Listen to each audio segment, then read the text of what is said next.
A paz do Senhor, crianças! E aí, meus amores? Tudo bem com vocês? Foi tudo bem durante a semana? Estão de férias da escola, né? Então, a tia acredita que é só brincadeiras, né? Conta aí pra tia. Durante a semana, vocês tiraram aí um tempinho para ler a palavra do Senhor, orar? Hum? Vamos lá, hein? A tia quer ver se vocês estão estudando, se vocês estão lendo a Bíblia, tá bom? Mas hoje nós vamos aprender mais um pouquinho, né? Nós vamos para nossa terceira aula desse trimestre. E o título da nossa lição de hoje te fala assim, ó: Felizes os que reconhecem que são pobres. O que vocês acham assim que esse título dessa lição quis dizer? Felizes os que reconhecem que são pobres. Nós vamos descobrir, né? Ó, a nossa lição, ela está baseada no texto que está lá em Mateus, é o capítulo 5, versículo 3, e em Lucas, capítulo 7, versículo do 1 ao 10. Depois a tia vai deixar aí na descrição do vídeo, tá bom? Para vocês fazerem a leitura, tá? E o nosso memorizando, ele está no livro de Salmos, é o de número 40 e o verso 17, que diz assim, ó: Eu sou pobre e necessitado, mas tu, Senhor, cuidas de mim. Tu és a minha ajuda e o meu libertador. Não te demores em me socorrer, ó meu Deus. Que versículo bonito, né? Vocês gostaram? A tia gostou. E o que vocês acham que esse versículo quer dizer para nós? O que ele está dizendo aqui? Que os pobres não são só apenas aqueles que não têm dinheiro, tá? Não é só esses. Pobres é aquelas pessoas pobres de espírito, tá? É aquelas pessoas que reconhecem que são necessitados do cuidado de Deus, que reconhecem que precisam de Deus, né? Lá em Mateus, no capítulo 5 e o verso 3, eles nos dizem assim, ó: Bem-aventurados os pobres de espírito, porque deles é o reino dos céus, né? Jesus, ele fala o quê? Bem-aventurados os pobres de espírito. Por quê? Porque quando nós dizemos em ser pobre, é reconhecer. Jesus não está falando só do dinheiro, né? Isso não quer dizer que nós temos que desprezar, viver sem dinheiro, viver na pobreza, né? Não. O que o Senhor quer dizer? O que o salmista também disse aqui nesse versículo? Que nós somos totalmente dependentes de Deus. É Deus reconhecermos que nós somos totalmente dependentes de Deus. E que tudo que nós alcançamos, né? Tudo que somos vem de Deus, né?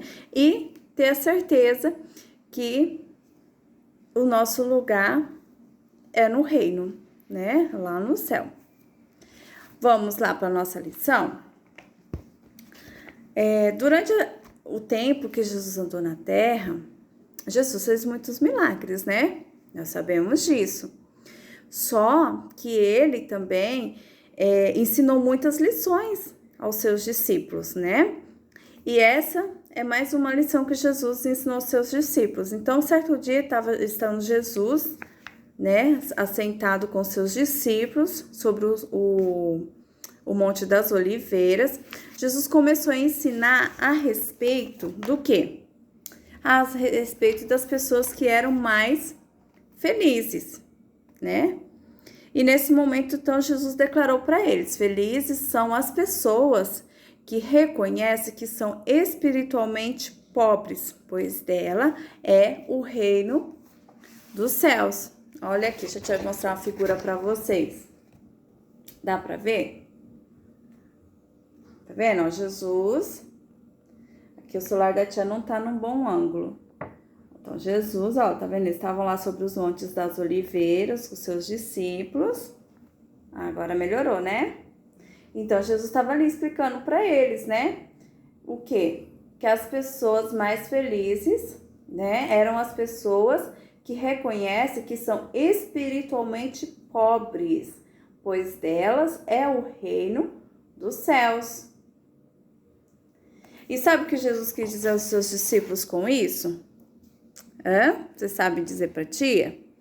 Que eles deveriam ter um coração humilde e reconhecer que a maior riqueza dos homens não era ter dinheiro, e sim fazer parte do reino dos céus, como a tia falou anteriormente, né? Porque do que adianta nós termos tudo aqui e perder a nossa salvação? Não vai adiantar de nada, né? Então era isso que Jesus, né, queria passar para os seus discípulos. Então, após que Jesus terminou essa conversa, que Jesus terminou esse ensinamento, esse sermão, ele saiu dali com seus discípulos e foi para uma cidade chamada Cafarnaum. A tia falou certo, Cafarnaum. E entrando ali, um oficial romano ficou sabendo que Jesus havia chegado naquela cidade, né? E ele ficou sabendo disso, que ele pediu, né, que um empregado dele fosse até Jesus. Por quê? Porque ele tinha um empregado que ele gostava muito, né? Que ele gostava muito desse empregado. E esse empregado estava gravemente doente. Ele estava muito, mas muito, muito doente, né? Então, ele já tinha ouvido a falar a respeito dos milagres que Jesus fazia e como Jesus amava as pessoas, tá? E que o oficial, ele acreditou, né, que o mestre também poderia curar o seu empregado. E, ó, ele confiou, ó, acreditou, teve fé, né? Viu como que é importante também nós termos fé? E aí, o que ele pediu? Que era aquela fé, aquela confiança, ele pediu, né, que a tia falou anteriormente que era o empregado fosse, mas não foi, tá? A tia que se equivocou. Ele pediu que alguns líderes judeus, tá, fossem ao encontro de Jesus e trouxesse Jesus até sua casa. E por que ele pediu para os líderes judeus? Porque esse oficial ele era muito rico nessa cidade, né? Então, ele até tinha construído uma sinagoga. O que é sinagoga, tia? Lugar onde os judeus se reuniam para cultuar, assembleia, reunião. Essa era uma sinagoga, tá? Então, ele tinha construído, então ele era muito conhecido entre esses líderes judeus, até mesmo, além dele ser muito rico, né? Ele tinha construído essa sinagoga, então ele chegou até esses líderes judeus e pediu que eles fossem ao encontro de Jesus, né? E pediu para quê? Pedisse para que Jesus fosse até a casa dele. Para que o quê? Ele acreditava que Jesus indo lá, né? O empregado dele ia ficar curado, porque ele tinha ouvido falar das maravilhas que Jesus tinha operado, dos milagres, né? Então, aí, ó, os líderes judeus, eles foram, né, ao encontro. Ó lá, o oficial, ele tá pedindo o quê? Ele tá pedindo para os líderes que os líderes fossem até o encontro de Jesus, né? E que levassem Jesus até a casa dele. Então, esses homens foram, né? Então, eles encontraram Jesus e, atendendo ao pedido, Jesus foi com eles ao encontro da casa desse centurião. Mas, de repente, no meio do caminho, o que aconteceu? Aconteceu que alguns servos do oficial, né, levaram um bilhete, um recado da parte do seu senhor, que é da parte do centurião. E o que dizia o recado, tia? O recado dizia o seguinte, ó: Senhor, não se incomode, pois eu não mereço que entre em minha casa.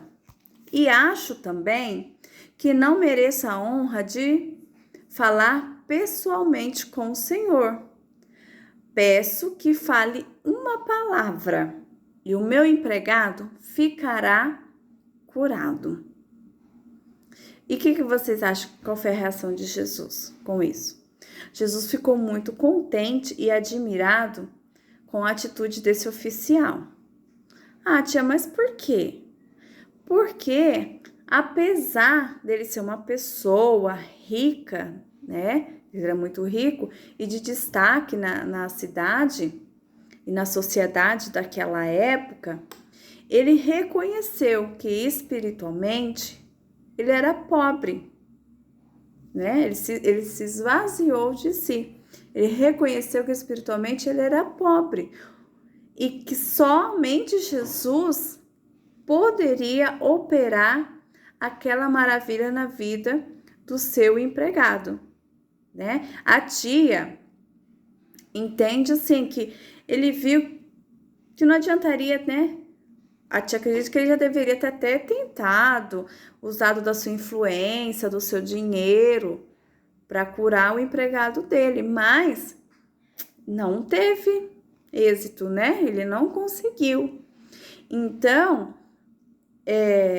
ele se despiu, né? Ele falou que eu reconheço que Jesus entendeu que ele se reconheceu que ele era pobre de espírito, ou seja, só Jesus, que tudo aquilo que ele tinha não adiantava de nada. Então, somente Jesus poderia realizar maravilha na vida do seu empregado. Olha aqui, ó.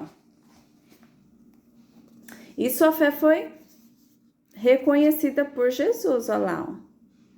Sua fé foi reconhecida por Jesus e recompensada com a cura do empregado, né? Olha lá, ele ficou maravilhado que ele viu que o empregado dele foi curado. Então, o que aconteceu? Os discípulos de Jesus, então os discípulos, eles entenderam o quê? Eles entenderam o que Jesus ensinou no monte, né? O que era reconhecer que são espiritualmente pobres. Ou seja, nós somos totalmente, devemos reconhecer sempre que nós somos totalmente nós somos totalmente dependente do Senhor. A tia estava olhando aqui, vocês sabem o que são discípulos? Aprendiz, aluno, ó, nós somos alunos, né? Seguidor, disposto a dar continuidade aos trabalhos de seu mestre. Então, os discípulos, eles estavam ali aprendendo e eles deram continuidade, né? Se a gente vai lendo o Novo Testamento, nós vamos vendo que todos os discípulos de Jesus deram continuidade aos seus ensinamentos, né? E o que vocês aprenderam com essa lição de hoje? Nós aprendemos nessa lição que os pobres de espírito são aqueles que reconhecem, né, que precisam de Deus, como a tia já havia falado anteriormente, né? Mesmo que tenha dinheiro, seja muito ou pouco, né? E Deus deseja o quê? Deus deseja que todos nós tenhamos um coração humilde, né? Que nós sejamos pobres de espírito, né? Que nós venhamos entender que sempre vamos ser dependentes de Deus. A tia fez uma dinâmica, a tia improvisou, só para vocês entenderem melhor como que funciona, ó. Vocês não vão dar risada, né? A tia sabe que vocês vão. Ó, tá vendo essa garrafa aqui? Tá vendo? Ó, ela é uma garrafa, seria como uma garrafa PET, mas como a tia não tem, a tia improvisou numa jarra. Então, tá vendo que tá escrito, ó, rico, né? Tá escrito rico. Tá vendo que ela tá lacrada? A tia passou aqui uma fita. Vamos tentar abrir essa garrafa, ó. A gente não consegue, né? A tia não consegue abrir. Por quê? Porque ela está colada, né? Então, o que quer dizer? Rico não é apenas a pessoa que tem dinheiro. Você pode ser rico e pobre de espírito. Você pode ser rico financeiramente e pode ser pobre de espírito. E você pode ser pobre financeiramente, mas rico de espírito. Mas, ai, tia, complicou o negócio aí, né? Então, rico não é somente a pessoa que não tem dinheiro, tá? Mas é aquela pessoa que ela não quer esvaziar-se de si mesma para ser cheia de Deus. Ó, a pessoa rica, tá vendo? Tá com uma garrafa lacrada, não dá para abrir. Ela não quer tirar tudo que tá, ela não quer se esvaziar para que Deus possa encher, né? Para ser cheia de Deus, ser cheia das coisas que vem do Senhor, né? Agora a tia vai mostrar para vocês a garrafa pobre. Olha lá, tá vendo? Vocês estão vendo aí? A garrafa pobre, olha como que ela está. Vazia. Não tá vazia? A outra tava cheia de água. Essa tá vazia, ó. E quando nós somos pobres de espírito, o que nós fazemos? Já vai abrir a garrafa, ó. Nós abrimos, nós damos lugar para quê? Para nós sermos cheios de Deus. Ó, a tia vai colocar água. Ó, deixa a tia levantar para vocês verem que a garrafa tá enchendo, ó. E conforme nós vamos nos esvaziamos, conforme nós vamos nos esvaziarmos de nós mesmos, tá vendo? A garrafa tá enchendo. O Senhor vai nos enchendo da presença de Deus, ó. Aí o Senhor vai nos enchendo. Isso é que é ser pobre de espírito. Vocês entenderam? Deu para assimilar bem? Ser pobre de espírito não é ser só pobre financeiramente, porque existem pessoas que elas são ricas financeiramente, mas elas são pobres de espírito. Elas reconhecem que apesar de tudo que ela tem materialmente, ela é dependente de Deus. E tudo que ela conseguiu foi Deus quem deu, entendeu? Então, ser pobre de espírito é isso, tá? É reconhecer que estão vazios, entendeu? É reconhecer diariamente que nós estamos vazios e que nós precisamos ser cheios das bênçãos de Deus, ser cheio da presença do Senhor. Ah, tia, mas é só adulto. Crianças também. Nós crianças também, né, pedimos, devemos ser. Porque na hora do aperto, a gente não corre lá e pede ajuda pro Senhor. Às vezes você vê alguém da família que tá dodói, algum amiguinho que tá passando alguma situação difícil. Vocês não vão lá, Senhor, cura meu amigo, cura meu familiar, abençoa, abra uma porta de emprego. Vocês não intercedem? Vocês não oram? Então, aí quando recebem a bênção, tem que ir lá agradecer também, né? Temos que agradecer também e mostrar. Com isso, nós estamos mostrando o que para o Senhor? Que nós somos totalmente dependentes do Senhor. E a tia espera que vocês tenham entendido, tá? E lembre-se, ser pobre de espírito é sempre esvaziar-se de si mesmo e para que deixar o quê? Deixar Deus nos encher do Senhor, tá bom? Nos encher das bênçãos do Senhor, da presença do Senhor, como a tia fez aqui na ilustração da garrafa, tá? A tia espera que vocês tenham entendido. Qualquer dúvida, pode mandar mensagem pra tia, tá bom? Um beijo, meus amores, e até a próxima aula.